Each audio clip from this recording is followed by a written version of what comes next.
All right, good time for some baseball, but the next 24 hours maybe not the best time to get out there. Yeah, we've got thunderstorms coming through. A few of those could have gusty winds, and certainly that's something we watch for in the springtime. So we'll be tracking it all night. But now, for those of you around the Birmingham area that have a weather radio that's programmed for the Birmingham Tower, that's the sound you'll get right now. So for those of you who are around Birmingham, maybe north, west, south, or east, I've got a few locations here and different frequencies you can use for tonight. We're being told that this Birmingham Tower situation will be taken care of soon, but you can also go to our webpage on the weather page at WIAT.com, and I've got a link listed for all of the counties for the frequencies. So for those of you who want to adjust it for tonight, that would be the best way to do it. But keep in mind, you need to readjust it once it's back up, hopefully in the next day or two. Our storm track radar shows light rain has been moving through central Alabama, but once it gets into central and eastern counties, it starts to fall apart because we have drier air. So it's tracking towards the east, but just not a whole lot really to be concerned about at this point. Out to the west, though, that's where we're starting to see showers and thunderstorms begin to generate and energize, and that will eventually track towards the east and affect us here locally.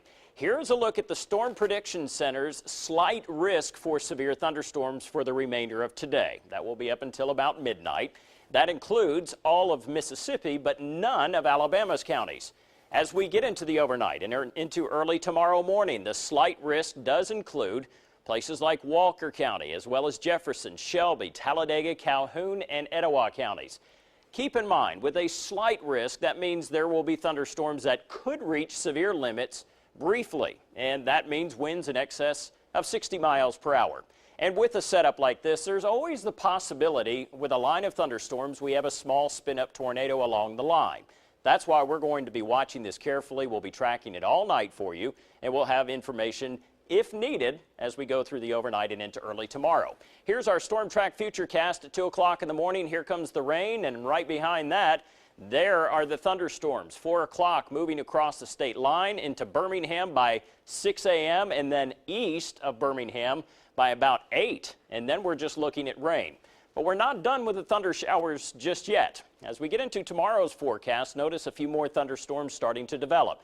That could carry into the afternoon. Atmosphere conditions will be a big factor, how much the atmosphere is worked over.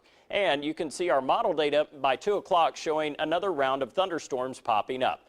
A couple of these could be severe with at least gusty winds if they develop. So we're going to have to track this very carefully. It's a very unusual setup with our atmosphere, but certainly one that bears some watching. And then look at Sunday. Sunday morning, 7 o'clock, and it looks fantastic. For those of you headed to the race out at Barber, it could not be any better. The weather will be great, temperatures in the low 80s.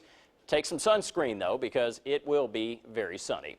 50, gradual clearing. No, that's not true. I'm just going to tell you that's a lie. 62 tonight.